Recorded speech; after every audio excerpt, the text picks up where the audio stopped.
الحمدللہ رب العالمین والصلاة والسلام علی رسولہ الکریم اما بعد فاعوذ باللہ من الشیطان الرجیم بسم اللہ الرحمن الرحیم والذاریات ذروا فالحاملات وقرا فالجاریات یسرا فالمقسمات امرا انما توعدون لصادق وان الدین لواقع صدق اللہ العظیم رب اشرح لی صدری ویسر لی امری واحلل عقدۃ من لسانی یفقہوا قولی۔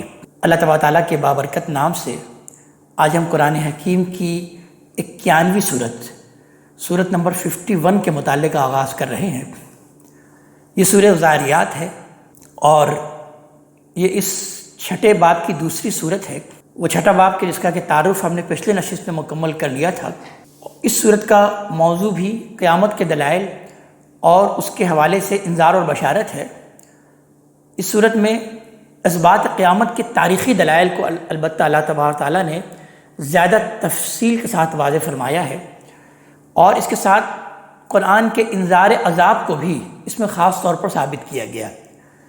اس میں اگر خطاب کے بارے میں دیکھا جائے تو خطاب کا رخ قریش سے ہی ہے، اور اس کے مضمون سے یہ بھی واضح ہو جاتا ہے کہ یہ صورت مکی ہے، اور مکے میں نبی کریم صلی اللہ علیہ وآلہ وسلم کے دعوت کے مرحلہ انذار عام میں اس صورت کا نزول ہوا۔ اس صورت کا جو مضمون ہے اس کی تمہید میں ان الفاظ سے واضح فرما دیا گیا کہ انما توعدون لصادق وان الدین لواقع، کہ بے شک جو وعید تم کو سنائی جا رہی ہے وہ بالکل سچی ہے اور جزا و سزا لازماً واقع ہو کی رہے گی۔ خطاب جیسا کہ عرض کیا کہ قریش کے مکذبین ہی سے ہے، لیکن آخر میں نبی کریم صلی اللہ علیہ وآلہ وسلم کو اس صورت میں بھی اسی طرح تسلی دی گئی ہے جس طرح سے پچھلی صورت سورہ قاف میں دی گئی تھی۔ لہٰذا ہم دیکھیں گے کہ ہواؤں کے عجائب اور تصرفات اور سرما کی دھاریوں والے بادلوں کے حوالے سے بات شروع ہوتی ہے، اور پھر ان غفلت کے ماتوں کو انذار کیا جاتا ہے جو قرآن کے عذاب کی وعید اور اس کے وعدہ جزا و سزا کا مذاق اڑاتے ہیں۔ اس کے بعد پھر ان خدا ترسوں کے اجر کو بیان کیا گیا جو غفلت میں کھوئے رہنے کے بجائے نماز، استغفار اور انفاق کے ذریعے اس دن کے لیے برابر تیاریوں میں سرگرم رہتے ہیں۔ آئیے مطالعے کا آغاز کرتے ہیں۔ ارشاد ہوتا ہے بسم اللہ الرحمن الرحیم والذاریات ذروا، تند ہوائیں جو کہ غبار اڑاتی ہیں ان کی قسم۔ قسم سے مراد چونکہ گواہی ہے تو لہٰذا اس کا ترجمہ ہم یوں بھی کر سکتے ہیں کہ تند ہوائیں گواہی دیتی ہیں جو غبار اڑاتی ہیں۔ فالحاملات وقرا، پھر پانی سے لدے ہوئے بادلوں کا بوجھ اٹھاتی ہیں۔ فالجاریات یسرا، پھر نرمی کے ساتھ چلتی ہیں۔ یہ اصل میں برسنے سے پہلے ہواؤں کی کیفیت بیان ہوئی ہے۔ عام قاعدہ یہی ہے کہ پہلے تند اور غبار انگیز ہوائیں چلتی ہیں جو مختلف سمتوں سے بادلوں کو ہانک ہانک کر لاتی ہیں، اور جس علاقے کو سیراب کرنے کے لیے اللہ تعالیٰ کا حکم ہوتا ہے ان پر جا کر تہ بتہ ان پر جما دیتی ہیں۔ پھر ہواؤں کی رفتار نرم ہو جاتی ہے اور پھر بارش برسنا شروع ہو جاتی ہے۔ آگے بیان ہوا کہ فل مقسمات امرا، پھر الگ الگ معاملہ کرتی ہیں، یعنی جہاں برسنا ہے برستی ہیں، اور جس علاقے کو نیم تشنا اور خشک چھوڑنا ہوتا ہے چھوڑ دیتی ہیں، اور پھر اسی طرح بالکل کہ کسی قوم کے لیے ابر رحمت کی بشارت بنتی ہیں اور کسی کے لیے عذاب کا طوفان جس کے زد میں جو آتا ہے تباہ ہو جاتا ہے۔ اب ان قسموں کے بعد آگے مقسم علیہ بیان ہوا ہے کہ انما توعدون لصادق، کہ جس عذاب کی وعید تمہیں سنائی جا رہی ہے وہ صادق ہے، وہ سچ ہے یقیناً۔ اس سے مراد وہ عذاب ہے جو رسولوں کے جھٹلانے کے نتیجے میں ان کی قوموں پر اسی دنیا میں آ جاتا ہے۔ وَإِنَّ الدِّينَ لَوَاقِعٌ، اور جزا و سزا واقع ہو کر رہے گی۔ یہ وہ بات ہے کہ جس پر ہوا اور بادلوں کی گواہی پیش کی گئی۔ مطلب یہ ہے کہ دنیا کی تاریخ میں بارہا دیکھ چکے ہو کہ یہی ہوائیں بادلوں کو اٹھاتی ہیں اور سرکش قوموں پر ایسا طوفان بنا کر برساتی ہیں کہ دیکھتے ہی دیکھتے وہ خاک کی طرح اڑ جاتی ہیں، اور یہی ہوائیں بہت سی قوموں کے لیے اللہ کی رحمت اور برکت اور دشمنوں سے ان کی نجات کا ذریعہ بنتی رہتی ہیں۔ لہذا بصیرت کی نگاہ ہو تو اب بھی دیکھ سکتے ہو کہ ہوا اور بادلوں کے ذریعے سے جزا اور سزا کے یہ واقعات گواہی دے رہے ہیں کہ جس عذاب کی وعید تم کو سنائی جا رہی ہے اور جس سے جس قیامت سے خبردار کیا جا رہا ہے وہ تو واقع ہو کر رہے گا، وہ آ کر رہے گا۔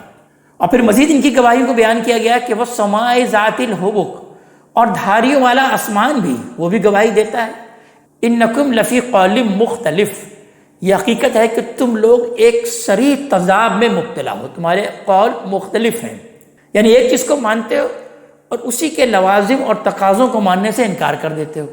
یوفک عنہ من افک، ہماری اس وعید سے وہی منہ موڑ سکتا ہے جس کی عقل الٹ دی گئی ہو، یعنی جو صحیح طریقے سے سوچنے اور سمجھنے کی صلاحیت ہی سے محروم کر دیا گیا ہو۔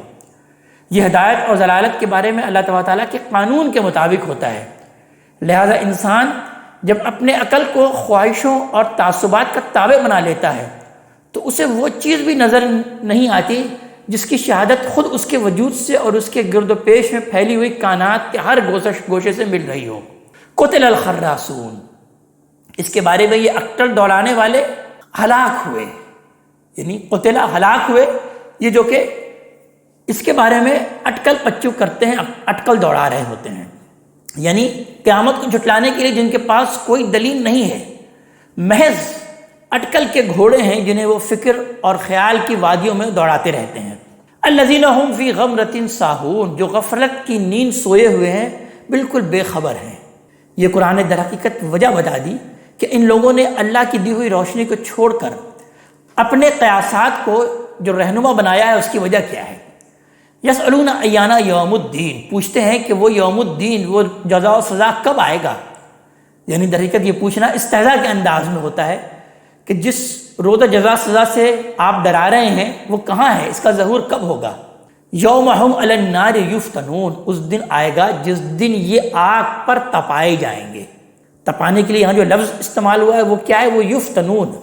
یفتنون سے در حقیقت دو معنوں کی طرف اشارہ ہو رہا ہے، ایک یہ تو جلانے اور تپانے کے معنی کی طرف، اور دوسرے اس حقیقت کی طرف کہ جس آگ پر یہ لوگ تپائے جائیں گے یہ ان شہوات اور خواہشات کی آگ ہوگی جن سے وہ دنیا میں آزمائے گئے اور جن کی محبت میں گرفتار ہو کر وہ جزا کے دن سے بے پرواہ ہوئے ہیں۔ ذوقوا فتنتکم، اب چکھو اپنے اس فتنے کا مزہ جس میں تم مبتلا رہے ہو۔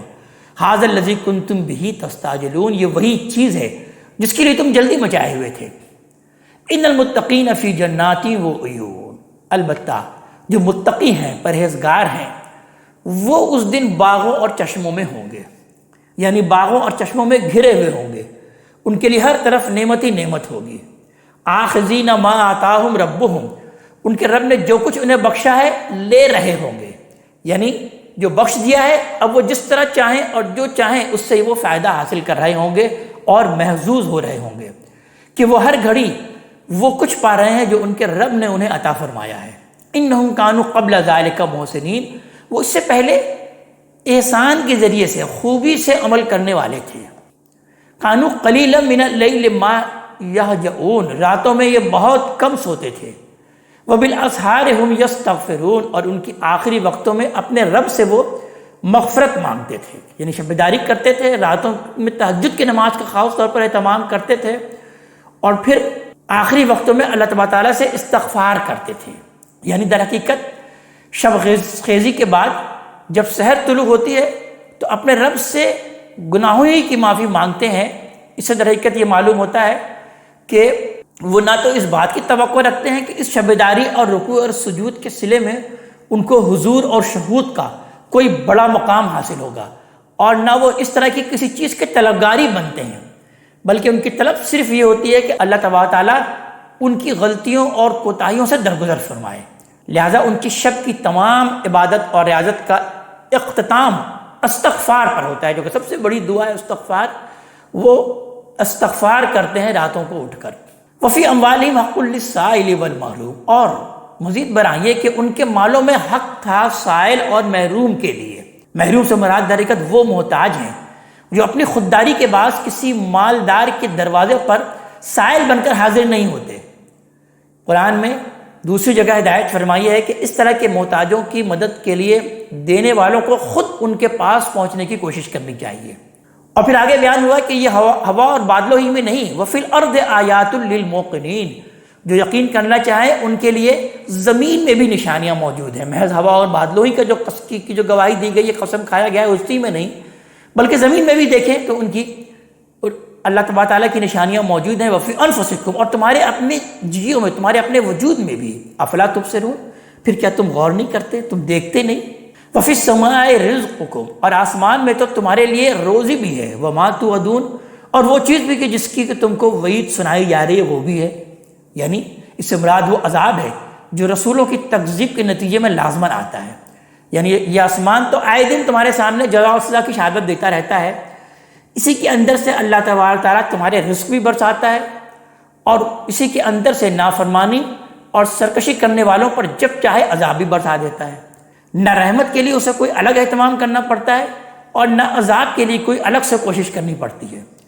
تو جس کا یہ جمال اور جلال برابر دیکھتے ہو، اس سے کیوں دور سمجھتے ہو کہ وہ جب چاہے اسی چیز کو تمہاری تباہی کا ذریعہ بنا دے جو تمہاری زندگی کا در حقیقت ذریعہ ہے۔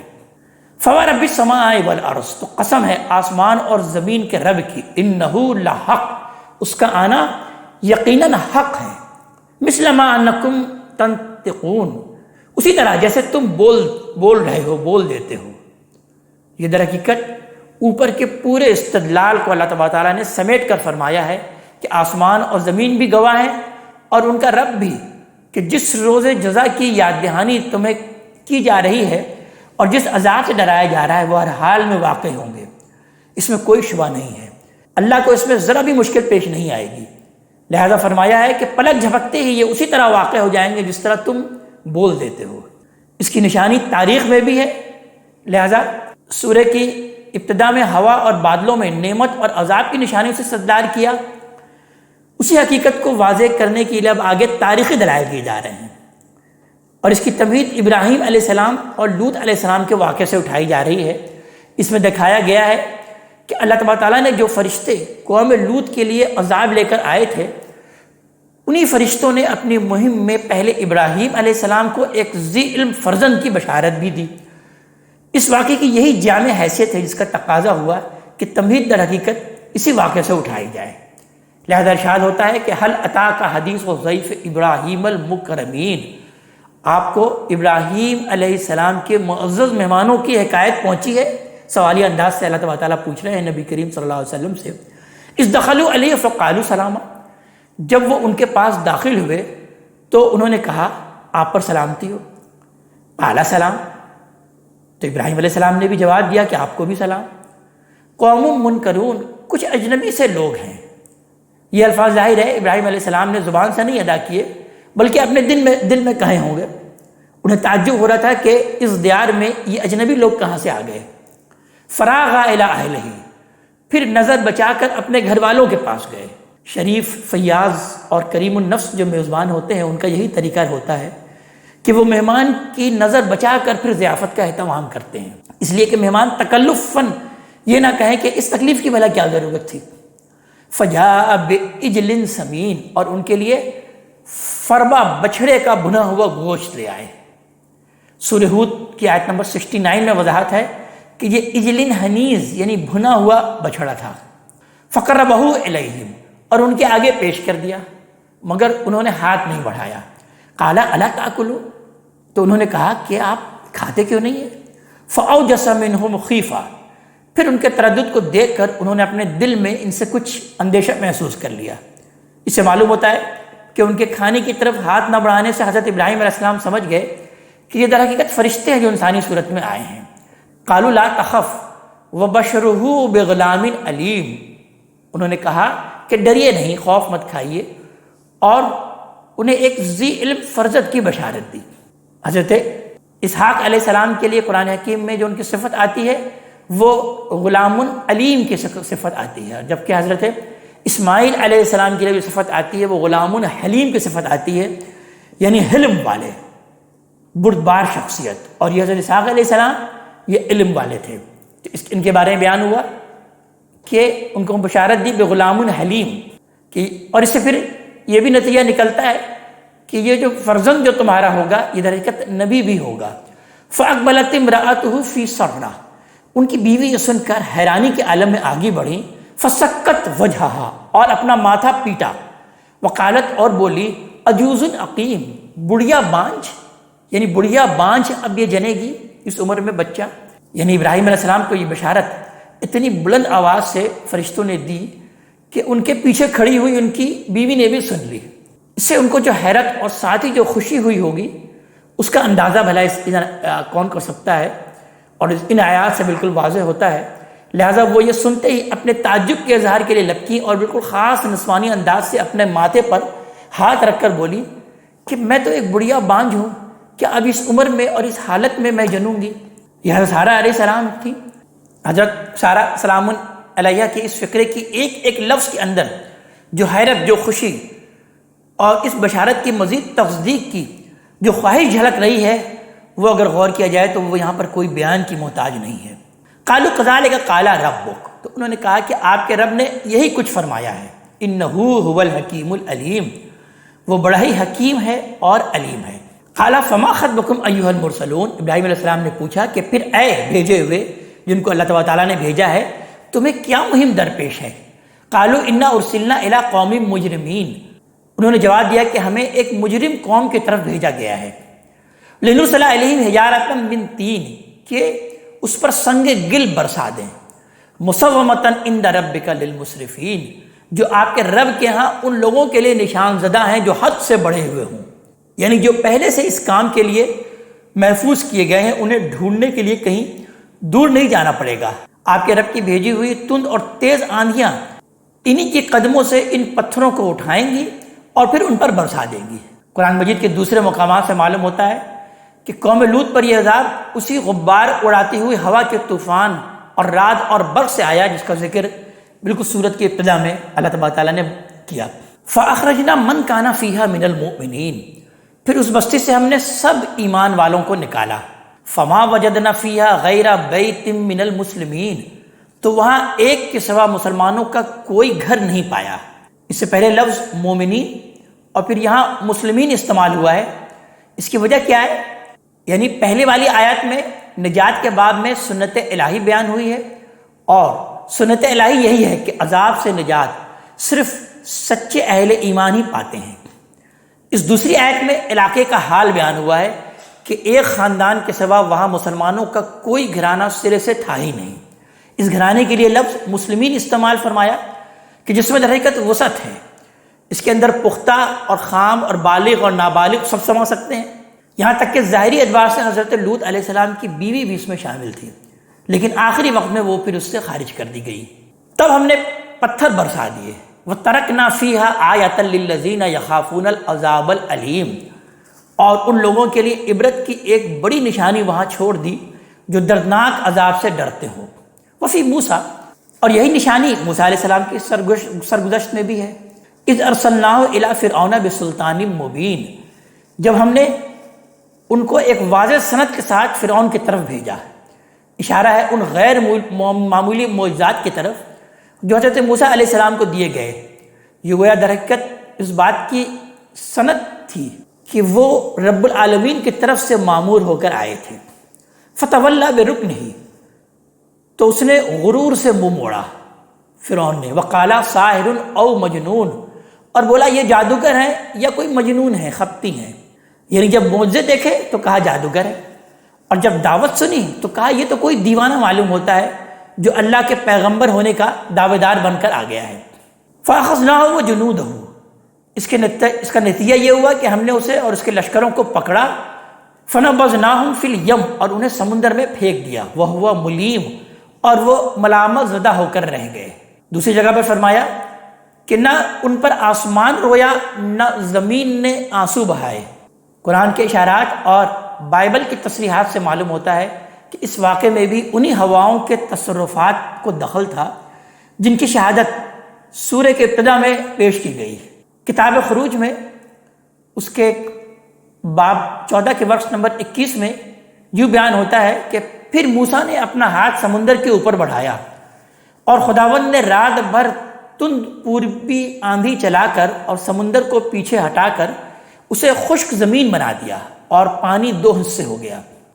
آگے بیان ہوا آیت نمبر 41 میں کہ وفی عاد، یہی نشانی آج کے سرگزشت میں بھی ہے۔ اذ ارسلنا علیہم الریح العقیم، جب ہم نے ان پر بانجھ بے فائدہ اور خشک ہوا چلا دی۔ ما تذر فی شیء اتت علیہ الا جعلتہ کالرمیم، وہ جس چیز پر بھی گزرتی تھی اسے ریزہ ریزہ کیے بغیر نہیں چھوڑتی تھی۔ وفی سمود، اور یہی نشانی سمود کی سرگزشت میں بھی موجود ہے۔ اس قیل لہم تمتعوا حتی حین، جب ان سے کہا گیا کہ تھوڑی مدت کے لیے مزے کر لو۔ یہ غالباً در حقیقت اس وقت کا ذکر ہے جب عذاب کی علامت کے طور پر اونٹنی نامزد کر دی گئی اور انہیں بتا دیا گیا کہ اب یہی مہلت ہے، اس کے بعد تمہارے لیے کوئی گنجائش باقی نہیں رہے گی۔ فَأَتَوْا عَنْ أَمْرِ رَبِّهِمْ، مگر اس تنبیہ پر بھی انہوں نے اپنے رب کے حکم سے منہ موڑا اور سرتابی کی۔ فَأَخَذَتْهُمُ الصَّاعِقَةُ، تو انہیں کڑک نے آ لیا۔ وَهُمْ يَنظُرُونَ، اور وہ دیکھتے ہی رہ گئے۔ اصل الفاظ ہیں وَهُمْ يَنظُرُونَ۔ ان دو لفظوں میں در حقیقت دیکھا جائے تو کئی باتیں چھپی ہوئی ہیں۔ ایک یہ کہ عذاب کھلم کھلا ڈنکے کی چوٹ آیا، یہ لوگ اس کو دیکھتے رہے لیکن اپنا کوئی بچاؤ نہ کر سکے۔ دوسرا یہ کہ عذاب اچانک ان پر آدم کا، جس کے بعد ان کو ایک لمحے کی بھی فرصت نہ مل سکی۔ سورہ قمر اس کی آیت نمبر 31 میں فرمایا کہ انا ارسلنا علیہم صیحۃ واحدۃ فکانوا کحشیم المحتضر، ہم نے ان کے اوپر ایک ہی ڈانٹ بھیجی تو وہ باڑے والے کے باڑے کی خشک اور ریزہ ریزہ لکڑیوں کے مانند ہو کے رہ گئے۔ اور تیسری یہ کہ اس کو دیکھ کر بالکل سراسیمہ ہو کے رہ گئے، ان کی سمجھ میں کچھ نہ آیا کہ کیا کریں۔ فَمَسْتَطَاعُوا مِنْ قِيَامٍ وَمَا كَانُوا مُنْتَصِرِينَ، پھر نہ ان کے لیے اٹھنا ممکن ہوا اور نہ وہ اپنا بچاؤ ہی کر سکے۔ وَقَوْمَ نُوحٍ مِنْ قَبْلُ، اور اس سے قبل قوم نوح کو بھی ہم نے اسی طرح پکڑا۔ انہم کانوا قوما فاسقین، یقیناً وہ بھی فاسق قوم تھے، نافرمان لوگ تھے۔ پھر آگے بیان ہوا ہے کہ پھر کیا مشکل ہے کہ ہم انہیں دوبارہ اٹھا کھڑا نہیں کر سکتے؟ تم دیکھتے نہیں ہو کہ وَالسَّمَاءَ بَنَيْنَاهَا بِأَيْدٍ، آسمان کو ہم نے عظیم قدرت کے ساتھ بنایا ہے۔ مطلب یہ ہے کہ جس اللہ کی قدرت ایسی عظیم ہے کہ وہ اس آسمان کو وجود میں لا سکتا ہے، اس کے لیے مرنے کے بعد لوگوں کو اٹھا کھڑا کرنا بھلا کیا مشکل ہے۔ وَإِنَّا لَمُوسِعُونَ، اور ہم بڑی وسعت رکھنے والے ہیں۔ وَالْأَرْضَ فَرَشْنَاهَا، زمین کو ہم نے بچھا دیا ہے۔ فَنِعْمَ الْمَاهِدُونَ، تو کیا خوب بچھانے والے ہیں۔ یہ اب زمین میں اللہ تبارک تعالیٰ کے عجائبات، حکمت اور ربوبیت کی طرف یہاں پر توجہ دلائی ہے، اور جس سے واضح ہوتا ہے کہ اس کا خالق صرف ایک بے پناہ قدرت ہی رکھنے والا نہیں ہے، بلکہ جس طرح اس کی قدرت بے پناہ ہے اسی طرح اس کی حکمت اور رحمت، پروردگاری اور اس کے جود و کرم کی بھی کوئی حد نہیں ہے۔ اور پھر یہیں سے یہ نتیجہ نکلتا ہے کہ اس کی یہ صفات بھی تقاضا کرتی ہے کہ وہ ایک ایسا دن لائے جس میں وہ اپنے بندوں کے درمیان انصاف کرے اور اس کے کامل عدل اور اس کے کامل رحمت کا ظہور ہو۔ اگر ایسا نہ ہو تو اس کی صفات رحمت اور ربوبیت کی نفی ہو جاتی ہے، حالانکہ اس دنیا کا ہر گوشہ اس کی شہادت سے معمور ہے۔ وَمِن كُلِّ شَيْءٍ خَلَقْنَا زَوْجَيْنِ، اور ہم نے ہر چیز کو جوڑے جوڑے بنائے ہیں۔ لَعَلَّكُمْ تَذَكَّرُونَ، تاکہ تم یاد دہانی حاصل کرو، یعنی اس بات کی یاد دہانی کہ اس دنیا کی ہر چیز جب جوڑا جوڑا ہے، مرد ہو یا عورت، زمین ہو یا آسمان، کوئی چیز اپنے جوڑے کے بغیر اپنے مقصد کو نہیں پہنچتی، تو دنیا کو بھی اپنا ایک جوڑا چاہیے جس سے وہ ایک با مقصد اور با معنی چیز بنے۔ ہر عاقل مانے گا کہ دنیا کا یہ جوڑا آخرت ہے، اس لیے کہ دنیا کی تکمیل اسی سے ہوتی ہے۔ لہذا پھر آگے ارشاد ہوا فَفِرُّوا إِلَى اللَّهِ، اس لیے دوڑو اللہ تبارک تعالیٰ کی طرف۔ إِنِّي لَكُم مِّنْهُ نَذِيرٌ مُّبِينٌ، میں اس کی طرف سے تمہیں ایک کھلا خبردار کرنے والا ہوں۔ وَلَا تَجْعَلُوا مَعَ اللَّهِ إِلَٰهًا آخَرَ، اور اللہ تعالیٰ کے ساتھ کسی دوسرے کو معبود نہ بناؤ۔ قیامت کا مرحلہ آئے گا تو ان میں سے کوئی بھی تمہارے کام نہیں آئے گا۔ انی لکم منہ نذیر مبین، میں اس کی طرف سے تمہیں ایک کھلا خبردار کرنے والا ہوں، کھلا نذیر مبین ہوں۔ اور پھر نبی کریم صلی اللہ علیہ وسلم کو آگے اطمینان دلایا جا رہا ہے کہ اے پیغمبر آپ مطمئن رہیں، کذالک ما اتی الذین من قبلہم من رسول، اسی طرح ہوتا رہا ہے ان سے پہلوں کے پاس بھی کوئی رسول نہیں آیا، الا قالوا ساحر او مجنون، مگر انہوں نے اس کو یہی کہا کہ یہ ساحر ہیں یا مجنون ہیں، جادوگر ہیں یا دیوانے ہیں۔ اتواصوا بھی، کیا یہ ایک دوسرے کو یہی وصیت کرتے رہے ہیں؟ بل ہم قوم طاغون، نہیں بلکہ یہ ہے ہی سرکش لوگ۔ فتول عنہم، تو پھر ان سے اعراض کریں، وما انت بملوم، اب آپ پر کوئی الزام نہیں ہے، وذکر، اور آپ تو پھر یاد دہانی کراتے رہیں، فإن الذکر تنفع المؤمنین، اس لیے کہ جو ماننے والے ہوں گے انہیں یاد دہانی نفع پہنچاتی ہے۔ اور ان سرکشوں کو اب ان کے حال پر چھوڑ دیں، وما خلقت الجن والانس الا لیعبدون، میں نے جنوں اور انسانوں کو صرف اس لیے پیدا کیا ہے کہ وہ میری بندگی کریں، میرے بندے بن کر رہیں، اور ان سے تقاضا بھی یہی ہے۔ مطلب یہ ہے کہ نہ میری کوئی احتیاج ان سے وابستہ ہے اور نہ میں نے اپنے لیے ان سے کچھ چاہا ہے، میں نے ان سے بندگی کا تقاضا کیا ہے، اور یہ انہی کی ضرورت ہے۔ ان کی پیدائش ہی اسی لیے ہوئی ہے کہ اللہ کی زمین پر اس کے بندے بن کر رہیں۔ سعادت اور کمال کے جو مدارج یہ اس کے نتیجے میں طے کریں گے، ان کا صلہ بھی انہی کو ملے گا۔ ان کے وجود کی غرض و غایت اور زندگی کا نصب العین یہی ہے، اور یہی ہونا چاہیے۔ میرے پیغمبر اسی حقیقت کی یاد دہانی کے لیے آتے ہیں، اور ان سے میری یا اپنی کوئی ضرورت پوری کرنے کے لیے نہیں آتے۔ آیت میں در حقیقت جس بندگی کا تقاضا کیا گیا ہے اس کے لیے اصل میں لفظ عبادت کا یہاں پہ استعمال ہوا، وما خلقت الجن والانس الا لیعبدون، اور اس کے معنی ائمہ لغت اس طرح بیان کرتے ہیں کہ عبادت اصل میں عاجزی اور پستی ہے۔ یہ چیز اگر اللہ کی رحمت، قدرت اور ربوبیت اور حکمت کے صحیح شعور کے ساتھ پیدا ہو تو اپنے آپ کو بے انتہا محبت اور بے انتہا خوف کے ساتھ اللہ کے سامنے آخری حد تک جھکا دینے کی صورت یہ اختیار کر لیتی ہے بندگی۔ خشوع، خضوع، اخابت، انابت، خشیت، تضرع، قنوت، یہ جو اس طرح کے جو الفاظ قرآن حکیم میں آتے ہیں یہ سب کے سب در حقیقت اسی حقیقت کی تعبیر کے لیے استعمال ہوئے ہیں۔ یہ در حقیقت ایک داخلی کیفیت ہے جو انسان کے اندر پیدا ہوتی ہے اور اس کے نہا خانہ وجود کا احاطہ کر لیتی ہے۔ انسان کے ظاہری وجود میں اس کیفیت کا ظہور رکوع اور سجود اور تسبیح اور تحمید اور دعا اور مناجات اور جان و مال کی قربانی کی صورت میں ہوتا ہے، یہی اصل عبادت ہے۔